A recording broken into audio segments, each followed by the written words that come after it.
And Egypt's permanent representative to the UN, Osama Abdel Khaliq, says Egypt supports efforts to build Syria with pure Syrian national ownership that includes everyone. Abdel Khaliq added that the Arab group stresses the sovereignty, integrity, unity and stability of Syria and calls for intensifying efforts to address the humanitarian situation in Syria. He added that Egypt supports Arab political efforts in Syria.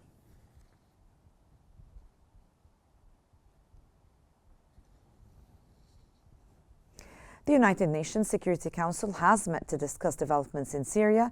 The special envoy of the Secretary General for Syria, Geir Pedersen, has stated that Israel should stop its violations in Syrian territory. He added that Daesh poses a major threat to Syria's stability and that he welcomes the U.S. government's stance on sanctions on Syria. Appropriate action on designations too, and full reconvening.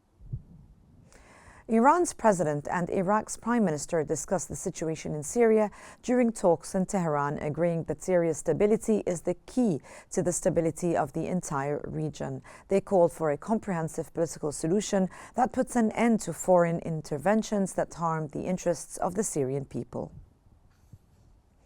Meanwhile, in Syria, the French Foreign Minister Jean-Noël Barrot has stated that EU sanctions on Syria could be lifted quickly. Barrot added that they are going on ongoing discussions with the EU partners about the possibility of lifting other sanctions contingent on progress in areas such as women's rights and security in Syria.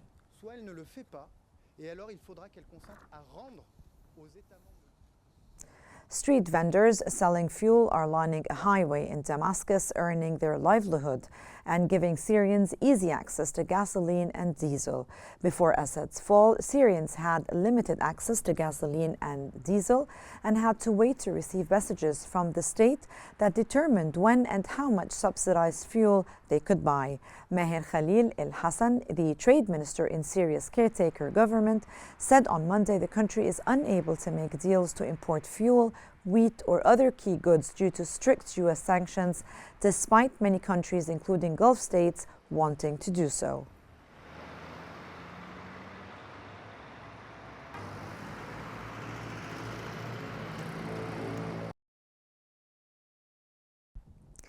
Passengers at the Damascus airport have reunited with their families as international flights resumed for the first time since the fall of the Bashar al-Assad regime last month.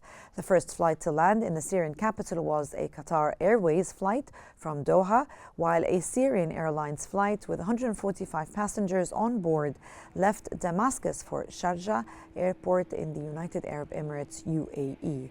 In 2012, most airline companies halted their flights to and from Damascus airport.